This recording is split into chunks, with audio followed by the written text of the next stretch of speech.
Everyone, আমি Joyita from West Bengal. Good morning সবার আগে। তো এখন আমরা যাচ্ছি পাড়া রোডে। তো চলো আমাদের সাথে, তোমরা দেখে নাও পাড়া রোড কীরকম।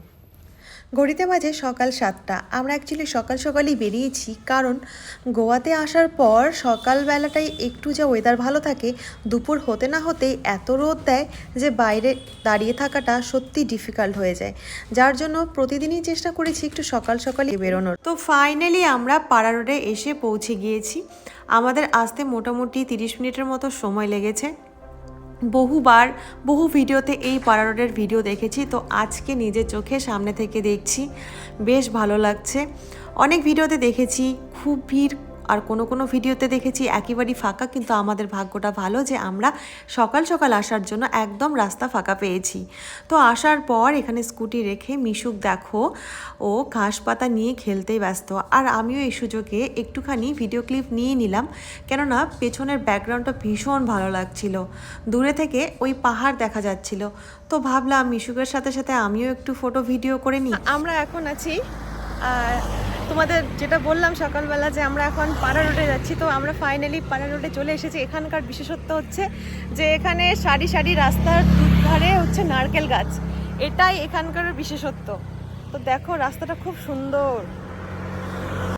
তোমরা নিশ্চয়ই দেখে বুঝতে পারছো, রাস্তায় দাঁড়িয়ে অনেকেই ফটোশ্যুট করছে, ভিডিও করছে, আর কিছু সিভিক স্কুটি নিয়ে এদিক সেদিক ঘোরাঘুরি করছে। আমাদের মতো ট্যুরিস্ট যারা ঘুরতে এসেছে এখানে, তাদের স্কুটি বা কার নিয়ে রাস্তায় একদমই দাঁড়াতে দিচ্ছে না।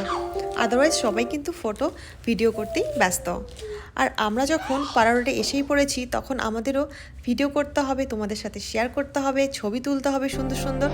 তাই আমরা আর বাকি নেই, আমরা তিনজনে মিলে অনেক ভিডিও করলাম, ফটো তুললাম। তো এসব করে মোটামুটি 30 মিনিটের মতো সময় আমরা এখানে থেকেছি।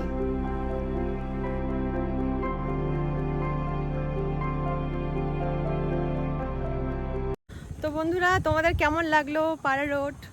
এই যে দুধারে নারকেল গাছ আর রাস্তা।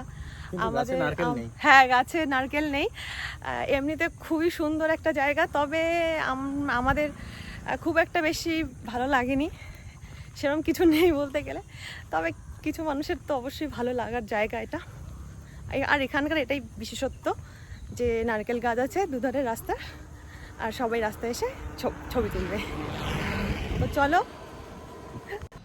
আমরা এখানে আধ ঘন্টার মতো থেকে সকাল 11টার মধ্যে হোটেলে ব্যাক করি, এবং ব্যাক করার পর ব্রেকফাস্ট করে নিই। তারপর আমরা সমুদ্রের উদ্দেশ্যে বেরিয়ে পড়ি। ভেবেছিলাম যে দুপুরবেলাটা সমুদ্রে গিয়ে একটু গা ভিজিয়ে আসবো, কিন্তু সূর্যি মামা এতটাই প্রখর রৌদ্র দিচ্ছিলেন যে আমাদের টিকে থাকাটাই খুব মুশকিল হয়ে যাচ্ছিল। আর অ্যাকচুয়ালি আমাদের বাচ্চা নিয়ে যেহেতু ঘুরতে হয়েছে, তাই জন্য আমরা সবসময় চেষ্টা করেছি রেস্ট নিয়ে ঘোরার। তাই জন্য আমরা সকাল আর বিকেলটাই সবসময় ঘুরেছি, কিন্তু দুপুরবেলাটা যতটা পেরেছি রুমেই থেকেছি। তো এরপর সমুদ্রে এসে দেখছি সমুদ্র ভালোই উত্তাল হয়েছে, আর রৌদ্রটা সত্যি একেবারেই সহ্যের বাইরে ছিল। তাই জন্য যতটুকু থাকা যায় বাচ্চা নিয়ে ততটুকুনি সময় থেকে আমরা আবার হোটেলে ব্যাক করে যাই। কারণ ওই তো আপনাদেরকে বললাম যে বাচ্চা নিয়ে যেহেতু ঘুরতে বেরিয়েছি, তাই জন্য একটু সময় নিয়ে ঘুরছিলাম। তো এরপর আমরা হোটেলে ফিরে খাওয়া দাওয়া করে রেস্ট নিয়ে বিকেলবেলা আবার বেরিয়ে পড়ি অন্য জায়গা দেখার উদ্দেশ্যে। আজকের ব্লগটা এই পর্যন্ত, দেখা হচ্ছে নেক্সট ব্লগে। টাটা।